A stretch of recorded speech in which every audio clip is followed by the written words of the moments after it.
കാരമുക്ക് ഗ്രാമീണ കലാകായികവേദി ഓണാഘോഷ പരിപാടികൾ നടത്തി. തിരുവോണനാളിൽ ചാഴൂർ സ്വസ്ഥ കലാവേദി, നടുവിൽക്കര അന്നപൂർണേശ്വരി കലാവേദി എന്നീ സംഘങ്ങൾ അവതരിപ്പിച്ച കൈകൊട്ടിക്കളിയും, രണ്ടാം നാളിൽ രാവിലെ പൂക്കള മത്സരം, കസേരകളി, കുടന്തല്ല്, വടംവലി എന്നിവയും, വൈകിട്ട് ടീം മയൂഖ അവതരിപ്പിച്ച ഓണക്കളിയും കുട്ടികളുടെ കലാപരിപാടികളും അരങ്ങേറി. ഓണാഘോഷ പരിപാടികളുടെ അവസാന ദിവസമായ മൂന്നോണം നാളിൽ ഉച്ചയ്ക്ക് പടിയം ഇന്ദ്രപുരി കലാവേദി, മുളകര മൈത്രി കലാവേദി എന്നീ സംഘങ്ങൾ അവതരിപ്പിച്ച കൈകൊട്ടിക്കളി എന്നിവയുണ്ടായി. വൈകിട്ട് നടന്ന സമാപന സമ്മേളനം വടക്കേ കാരമുക്ക് സെയിന്റ് ആന്റണീസ് ചർച്ച് വികാരി ഫാദർ പ്രതീഷ് കലറയ്ക്കൽ ഉദ്ഘാടനം ചെയ്തു. തുടർന്ന് മത്സര ഇനങ്ങളിലെ വിജയികൾക്കുള്ള സമ്മാനവും വിതരണം ചെയ്തു.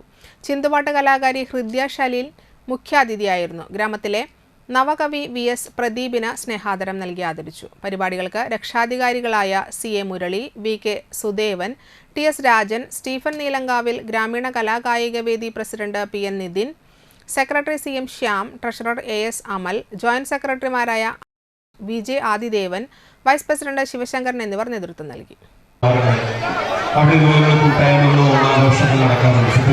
വിപുലമായ പരിപാടികളാണ് ഈ 3 ദിവസങ്ങളിലൂടെ നടക്കുന്നത് എന്ന് എനിക്ക് അറിയില്ലായിരുന്നില്ല. അല്ലെങ്കിൽ തീർച്ചയായിട്ടും ഞാനിവിടെ ഇപ്പോഴല്ല, ഇതിന് മുൻപേ വന്ന് ചേർന്നിട്ടാണ്.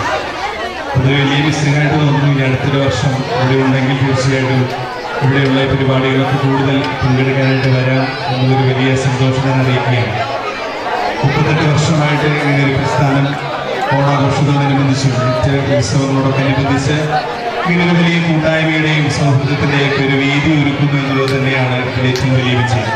തീർച്ചയായിട്ടും ഇന്നത്തെ കാലഘട്ടത്തിൽ ഇത്രയും പേരൊക്കെ മറ്റ് തിരക്കുകളും ഫോണുകളും ടെലിവിഷനൊക്കെ മാറ്റിവെച്ച് ഈ ഒരു കൂട്ടായ്മയുടെ ചൈതന്യത്തിൽ ഇങ്ങനെ ഈ ഒരു സായാഹ്നത്തിൻ്റെ സൗഹൃദം പങ്കിടാനായിട്ട് ഇവിടെ എത്തിച്ചേർന്നിട്ടുണ്ടെങ്കിൽ